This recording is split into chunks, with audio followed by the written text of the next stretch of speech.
बंधुगण एही मासटी कौनसी साधारण मास नुहे कारण आगामी समय निजे आपण को परीक्षा करबा पाई जाउछि।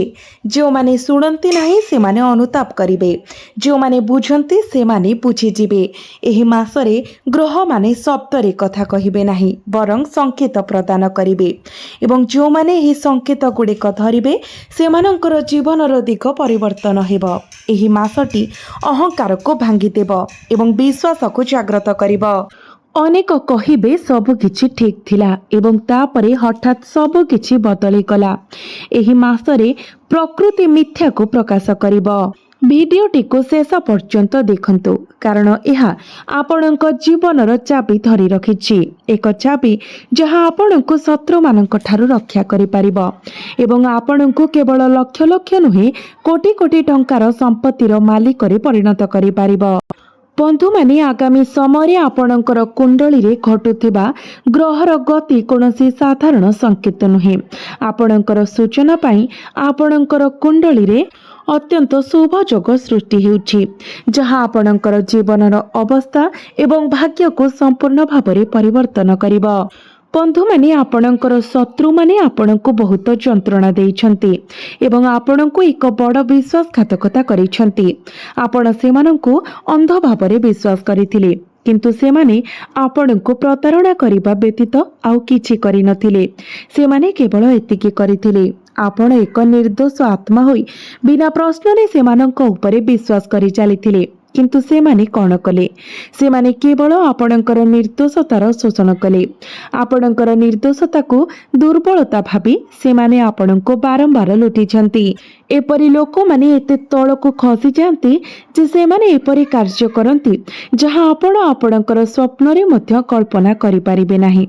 बंधु माने आपणक राशिर लोक माने एपरि जे जदि केही स्नेह सहित किछि मागे तेबे आपण सेमानंक पई स्वेच्छाकृत भाबरे आपणकर जीवन मध्य बलिदान देई देबे। जदि केही आपणको कहे जे सेमाने गभीर कष्टरे अछंती तेबे आपण तुरंत सेमानक सहाय्य करबाको धाई जिबे। आपणकर एपरि एक प्रकृति अछि जोठारे आपण केबे भी काहाको आपणकर आखि सामने भोकिला रहिबाको देबे नाही। आपणकर एते उदार हृदय अछि जे आपण अन्य मानक साहाय्य करिबा पई गोटिए मुहूर्त मध्य संकोच करंती नाही। आपण सर्वदा समस्तंक सहित भल व्यवहार करिसेंती। आपणक भितरे कोनोसी छलना किंबा द्वेषर कोनोसी चिन्ह नाही किंबा आपण कहा विषय खराब चिंताधारा पोषण करंती नाही। एते सरल सत्यवादी हेबा सत्वे आपणकर शत्रु माने आपणकर फायदा उठाइछंती।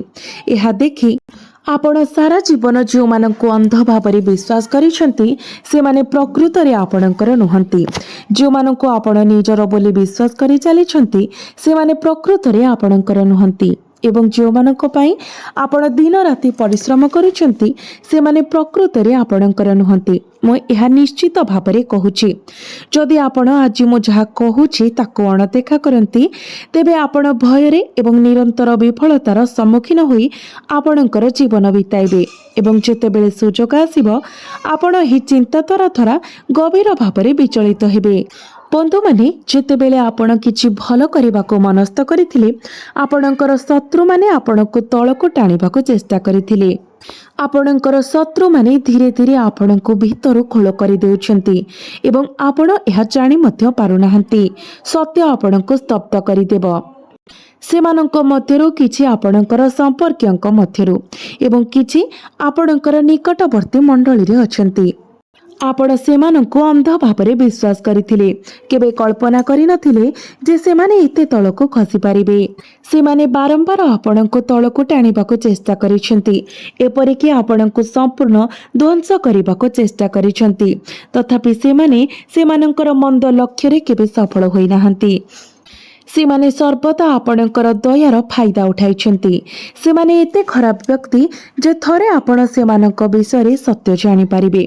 आपण केवल बंधुता किंबा संपर्क को शेष करबाको चाहिबे नाही। आपण सेमानक मुह देखिबाको मध्य चाहिबे नाही। आज सेमानक चिन्हिबार समय नचेत सेमाने आपणको संपूर्ण नष्ट करबाको केते दृढ़ प्रतिबद्ध ताहा देखिले बहुत डेरी होइजिबो। बंधु माने मु आपणको जणाइबाकु चाहूची जे 3 जण विश्वासघातक आपणक पाखरे अछंती। गत 6 मास धरी से माने आपणकर विरुद्ध रे पूजार्चना करिबा पई विभिन्न गुप्त अभ्यासकारी सह बहुत सख्यता करिसंती। एही व्यक्ति माने आपणकर स्थिति सहित मेल खाई परिबे नाही, सेति पई से माने आपणको ईर्ष्या करंती एवं सेही ईर्ष्यारु कार्य करूछंती। किंतु आपणको सतर्क रहिबा आवश्यक। आपण प्रत्येक दिन सेमानंक सहित जोगाजोग करंती। जदि आपण परिस्थिति को अनुभव करिसंती तेबे यथाशीघ्र सेमानंक सहित संपर्क छिन्न करंतु, सेमानंक ठारू दूरता रखंतु। नचेत सेमाने जो गुप्त पूजा करबाकू चाहुचंती सेतिरे आपणकर अनेक क्षति होई पारे। आपणकर व्यक्तिगत जिनिसपत्र को सुरक्षित भाବରେ रखंतु। एहा व्यतीत आपणकर गुप्त योजना मध्य अन्य मानक आगरे आलोचना करंतु नाही। आपणकर योजना को गुप्त होई रहिबाकू दियंतु। आपणको आपणकर सुरक्षा कवच को मजबूत करबाकू पड़िबो, कारण जदि केवल आपण एतिकी सतर्कता अवलंबन करूछंती तो आगामी दिन रे आपणकर जीवन रे अनेक खुशी आसीबा पई जाउछि। एपरी खुशी जहाँ आपणकर भाग्य को संपूर्ण भाବରେ बदलाई देबो। आपण जेते अधिक शांत एवं संयम रहिबे आपणकर प्रयास सेते अधिक सफल हेबो। जदि कौनसी कारणरो किछि संपर्क रे तिक्तता देखा जाइछि तेबे सही तिक्तता एबे दूर होइछिबो। आपणकर संपर्क रे मधुरता फेरी आसीबो एवं प्रेम प्रस्फुटित हेबो।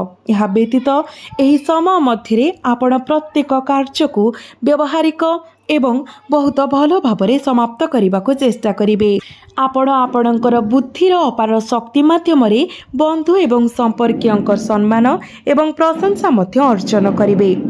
ଏହି ଅନ୍ତର୍ଦୃଷ୍ଟି ଏବଂ ଜ୍ଞାନ ସହିତ ସଜ୍ଜିତ ହୋଇ ଆପଣ ପ୍ରତ୍ୟେକ କାର୍ଯ୍ୟକୁ ମହାନ ଦକ୍ଷତା ଏବଂ ସୂକ୍ଷ୍ମତାର ସହିତ ପରିଚାଳନା କରିପାରିବେ। ଆପଣଙ୍କର ସନ୍ତାନମାନଙ୍କର ସମ୍ପର୍କରେ ସନ୍ତୋଷଜନକ ଫଳାଫଳ ହାସଲ କରିବା ଦ୍ୱାରା ଆପଣଙ୍କର ଘରେ ଏକ ଉତ୍ସବମୁଖୀ ପରିବେଶ ସୃଷ୍ଟି ହେବ।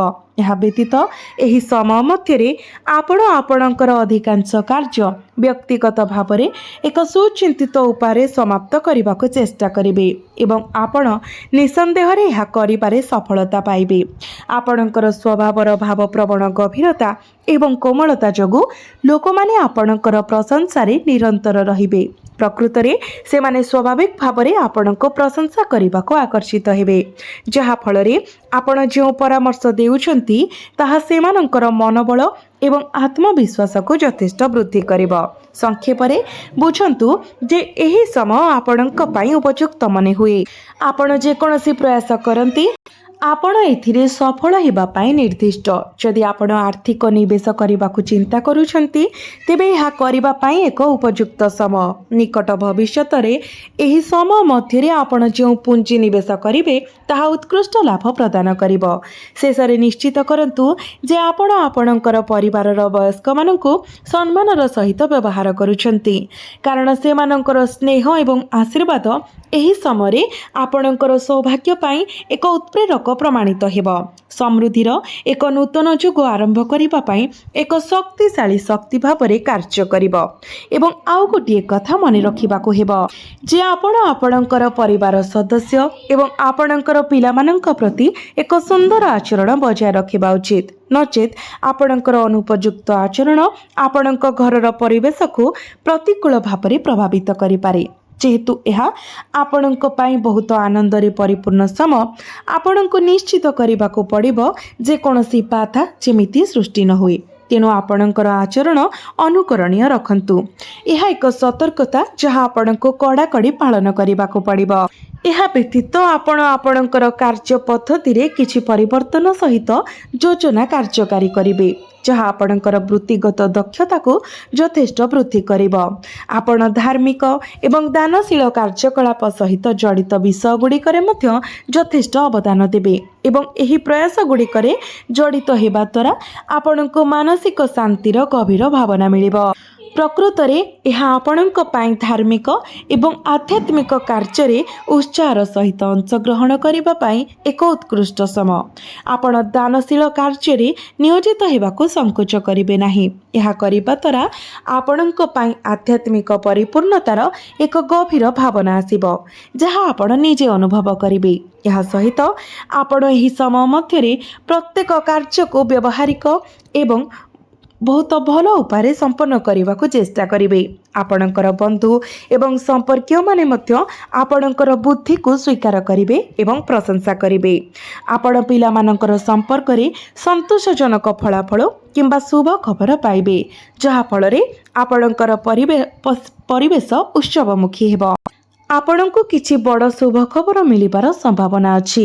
ଆପଣଙ୍କର କ୍ୟାରିୟର, ଚାକିରି କିମ୍ବା ଆପଣଙ୍କର ପିଲାମାନଙ୍କ ସହ ଜଡ଼ିତ ହେଉ, ସାମଗ୍ରିକ ପରିବେଶ ଆନନ୍ଦମୟ ହେବ। ଏହାକୁ ପ୍ରକୃତରେ ଏକ ଉତ୍କୃଷ୍ଟ ସମୟ କରିଦେବ। ତଥାପି ଏକ ସତର୍କତାମୂଳକ ପଦକ୍ଷେପ ଭାବରେ ଆସନ୍ତୁ ଆମେ କିଛି ଅତିରିକ୍ତ ବିନ୍ଦୁ ଉଲ୍ଲେଖ କରିବା। ପ୍ରଥମ ଏବଂ ସର୍ବୋପରି, ଯେକୌଣସି ପ୍ରକାରର କାଗଜପତ୍ର ପରିଚାଳନା କରିବା ସମୟରେ ଅତ୍ୟନ୍ତ ସତର୍କତା ଅବଲମ୍ବନ କରନ୍ତୁ। ଏକ ଛୋଟ ତ୍ରୁଟି ମଧ୍ୟ ଗୁରୁତ୍ୱପୂର୍ଣ୍ଣ ଜଟିଳତା ସୃଷ୍ଟି କରିପାରେ। ଆପଣଙ୍କୁ ସତର୍କ ରହିବାକୁ ପଡ଼ିବ।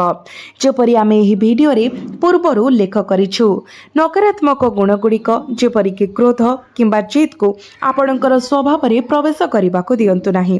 ଏହି ଭାବନାଗୁଡ଼ିକ ବଶବର୍ତ୍ତୀ କରିବା ଦ୍ୱାରା ଆପଣଙ୍କର ସ୍ଥଗିତ କାର୍ଯ୍ୟଗୁଡ଼ିକ ସମ୍ପୂର୍ଣ୍ଣ ହେବାର ଦ୍ୱାରରେ ପଡ଼ି ରହିପାରେ। ଆପଣ ଏହି ସମୟ ମଧ୍ୟରେ ଲାଭଦାୟକ କାର୍ଯ୍ୟକଳାପର ଏକ ଉଲ୍ଲେଖନୀୟ ବୃଦ୍ଧି ମଧ୍ୟ ଦେଖିବେ। ତେଣୁ କ୍ରୋଧ ଏବଂ ଜିଦ୍ ଭଳି ନକାରାତ୍ମକ ଗୁଣଗୁଡ଼ିକୁ ଆପଣଙ୍କର ଆଚରଣକୁ ପ୍ରଭାବିତ କରିବାକୁ ଦେବାରୁ କଡ଼ାକଡ଼ି ଦୂରେଇ ରୁହନ୍ତୁ। ଆପଣଙ୍କର ପ୍ରେମ ଜୀବନ କଥା ଯଦି କହିବା, ଏହି ସମୟରେ ଆପଣଙ୍କର ପ୍ରେମ ସମ୍ପର୍କରୁ ଆପଣ କ'ଣ ଆଶା କରିପାରିବେ? ଦୟାକରି ଧ୍ୟାନ ଦିଅନ୍ତୁ। ଏହି ସମୟ ମଧ୍ୟରେ ଆପଣଙ୍କର ଜୀବନସାଥୀଙ୍କର ସ୍ୱାସ୍ଥ୍ୟ ସାମାନ୍ୟ ପ୍ରଭାବିତ ହୋଇପାରେ, ତେଣୁ ସେମାନଙ୍କର ମଙ୍ଗଳ ପ୍ରତି ଅଧିକ ଧ୍ୟାନ ଦିଅନ୍ତୁ। ଏହା ବ୍ୟତୀତ ଯଦି ଆପଣଙ୍କର ଏବଂ ଆପଣଙ୍କର ପତିପତ୍ନୀଙ୍କ ମଧ୍ୟରେ କୌଣସି ମତଭେଦ କିମ୍ବା ଘୃଣା ହୋଇଛି କିମ୍ବା କୌଣସି କାରଣରୁ ଯଦି କୌଣସି ତିକ୍ତତା ସୃଷ୍ଟି ହୋଇଛି, ତେବେ ତାହା ଏବେ ସମାଧାନ ହୋଇଯିବ। ସ୍ୱାମୀ ସ୍ତ୍ରୀଙ୍କ ମଧ୍ୟରେ ସମ୍ପର୍କ ଆହୁରି ମଜବୁତ ହେବ, ଯାହା ଆପଣଙ୍କୁ ପରସ୍ପରର ନିକଟତର କରିବ। ଆପଣଙ୍କର ପ୍ରେମ ଆହୁରି ଗଭୀର ହେବ ଏବଂ ଆପଣଙ୍କର ପ୍ରେମ ସମ୍ପର୍କ ପାଇଁ ଆପଣଙ୍କର ପରିବାରର ଅନୁମୋଦନ ପାଇବା ଆପଣଙ୍କୁ ଅପାର ମାନସିକ ଶାନ୍ତି ଦେବ।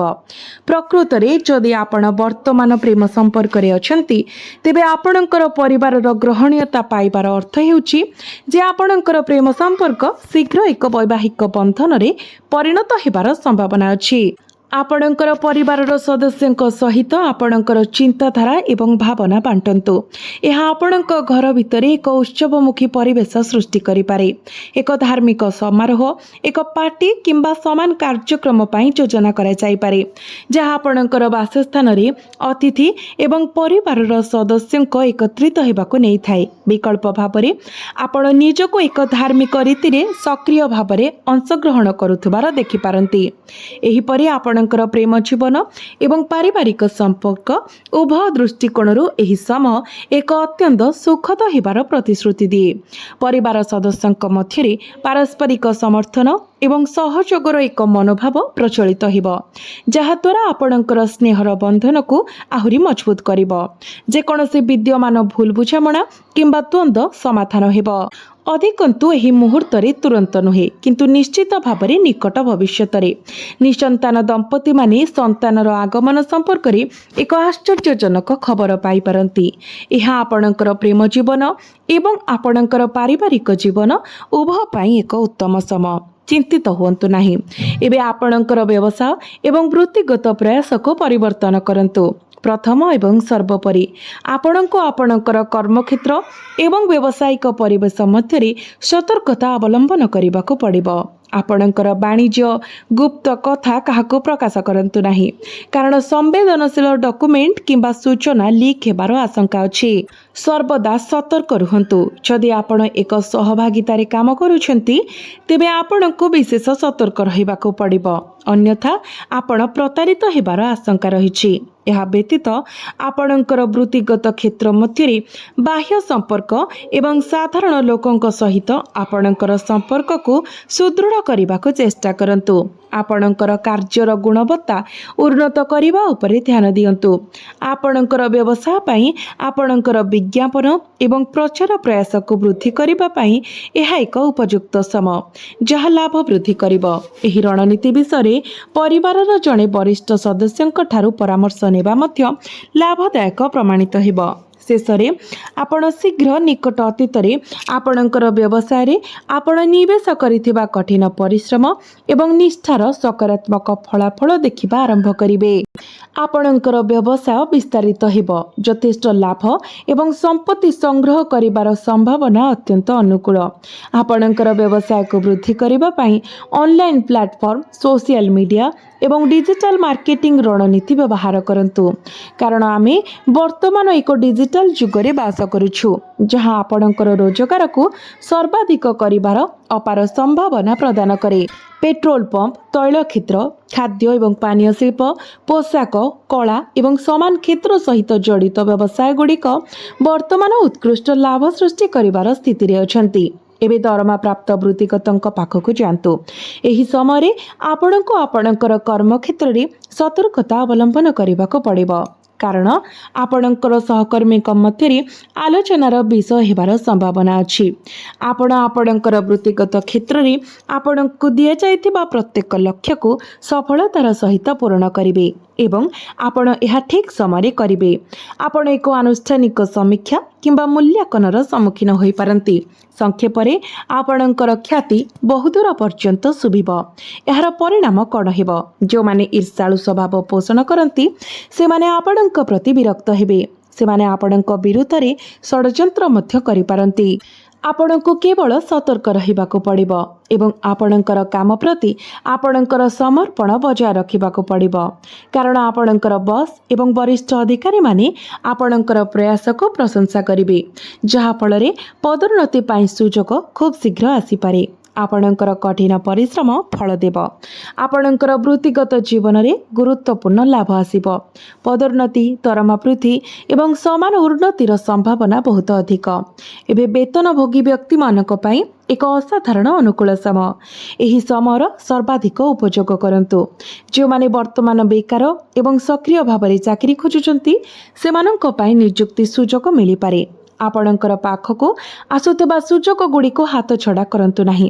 ସେଗୁଡ଼ିକୁ ଆପଣ ଯଦି ସାକ୍ଷାତକାର ପାଇଁ ଆସିଛନ୍ତି କିମ୍ବା ପ୍ରତିଯୋଗିତାମୂଳକ ପରୀକ୍ଷା ଦେଇଛନ୍ତି, ତେବେ ଏପରି ଦୃଢ଼ ସଂକେତ ଅଛି ଯେ ଆପଣ ଖୁବ୍ ଶୀଘ୍ର ଚାକିରି ପାଇବେ।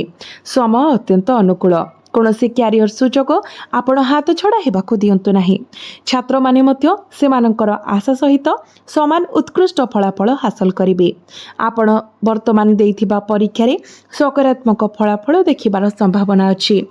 ଆଇନଗତ ଅଧ୍ୟୟନ କରୁଥିବା ଲୋକଙ୍କ ପାଇଁ ମଧ୍ୟ ଏହି ସମୟ ଅନୁକୂଳ। ଏହି ସମୟର ସର୍ବାଧିକ ଉପଯୋଗ କରନ୍ତୁ। ଏହା ଆର୍ଥିକ ଭାବରେ ମଧ୍ୟ ଶୁଭ, କାରଣ ଆପଣଙ୍କର ବୃତ୍ତିଗତ କ୍ଷେତ୍ରରେ ପଦୋନ୍ନତି ଏବଂ ସମାନ ଉନ୍ନତି ପାଇଁ ପ୍ରବଳ ସମ୍ଭାବନା ଅଛି। ଏପରି ସଂକେତ ଅଛି ଯେ ଆପଣ ପ୍ରୋତ୍ସାହନ କିମ୍ବା ବୋନସ୍ ପାଇପାରନ୍ତି। ବେତନଭୋଗୀ ବୃତ୍ତିଗତ ଏବଂ ବ୍ୟବସାୟ ମାଲିକ ଉଭୟଙ୍କ ପାଇଁ ଆର୍ଥିକ ଲାଭ ପାଇଁ ସୁଯୋଗ ଅଛି। ଏହା ବ୍ୟତୀତ, ଯଦି ଆପଣ କୌଣସି ସ୍ଥାନରେ ଟଙ୍କା ନିବେଶ କରିଛନ୍ତି, ତେବେ ଆପଣ ଏହି ସମୟରେ ସେହି ନିବେଶରେ ଭଲ ରିଟର୍ଣ୍ଣ ପାଇବାର ଆଶା କରିପାରିବେ। ସଂକ୍ଷେପରେ, ଆର୍ଥିକ ଦୃଷ୍ଟିକୋଣରୁ ଏହା ଏକ ଉତ୍କୃଷ୍ଟ ସମୟ। ତଥାପି, ଟଙ୍କା ଋଣ ଦେବା ବିଷୟରେ ସତର୍କତା ଅବଲମ୍ବନ କରନ୍ତୁ। ଅନ୍ୟମାନଙ୍କୁ ନଗଦ ଋଣ ଦେବାରୁ ଦୂରେଇ ରହିବାକୁ ଚେଷ୍ଟା କରନ୍ତୁ। ଯଦି ଆପଣ ଋଣ ଦେବାକୁ ନିଷ୍ପତ୍ତି ନିଅନ୍ତି, ତେବେ ସତର୍କତାର ସହିତ ବିଚାର କରିବା ପରେ ହିଁ ତାହା କରନ୍ତୁ, ନଚେତ ଆପଣଙ୍କର ଟଙ୍କା ଅଟକି ଯାଇପାରେ। ଆପଣଙ୍କର ସ୍ୱାସ୍ଥ୍ୟ ବିଷୟରେ ଆପଣ ଶକ୍ତି ଏବଂ ଆଭ୍ୟନ୍ତରୀଣ ଶକ୍ତିର ଏକ ଉଚ୍ଚ ଭାବନା ଅନୁଭବ କରିବେ। ଜୀବନ ଶକ୍ତି ଏବଂ ଆତ୍ମବିଶ୍ୱାସର ଏକ ସ୍ତର ଯାହା ଆପଣ ପୂର୍ବରୁ ଅନୁଭବ କରିନାହାନ୍ତି। ଏହି ଶକ୍ତି ଆପଣଙ୍କୁ ଶାରୀରିକ ଭାବରେ ସୁସ୍ଥ ଏବଂ ଦୃଢ଼ ରଖିବ। ଏକ ସକାରାତ୍ମକ ମାନସିକତା ବଜାୟ ରଖନ୍ତୁ ଏବଂ ଧ୍ୟାନ ଯୋଗ ପାଇଁ କିଛି ସମୟ ଉତ୍ସର୍ଗ କରନ୍ତୁ। ତଥାପି, ଆପଣ ପରିବର୍ତ୍ତିତ ପାଗ ଯୋଗୁଁ କିଛି ଛୋଟ ସ୍ୱାସ୍ଥ୍ୟ ସମସ୍ୟା ଯେପରିକି ହାଲୁକା ମୁଣ୍ଡବିନ୍ଧା କିମ୍ବା ଗଳା ସଂକ୍ରମଣ ଦେଖିପାରନ୍ତି, କିନ୍ତୁ ସକାରାତ୍ମକ ରୁହନ୍ତୁ। ଆପଣଙ୍କର ଯୋଗ ଏବଂ ଧ୍ୟାନ ଅଭ୍ୟାସ ଉପରେ ଧ୍ୟାନ ଦିଅନ୍ତୁ। ଆପଣଙ୍କର ଦିନଚର୍ଯ୍ୟାରେ ଆୟୁର୍ବେଦିକ ଉପଚାରକୁ ସାମିଲ କରନ୍ତୁ। ଏକ ଶୃଙ୍ଖଳିତ ଦୈନନ୍ଦିନ କାର୍ଯ୍ୟସୂଚୀ ବଜାୟ ରଖନ୍ତୁ। ଆପଣଙ୍କର ସ୍ୱାସ୍ଥ୍ୟ ଉତ୍କୃଷ୍ଟ ରହିବ। ଆପଣଙ୍କର ସୁସ୍ଥତା ପ୍ରତି ଯେକୌଣସି ପ୍ରକାରର ଅବହେଳାକୁ କଠୋର ଭାବରେ ଏଡ଼ାନ୍ତୁ।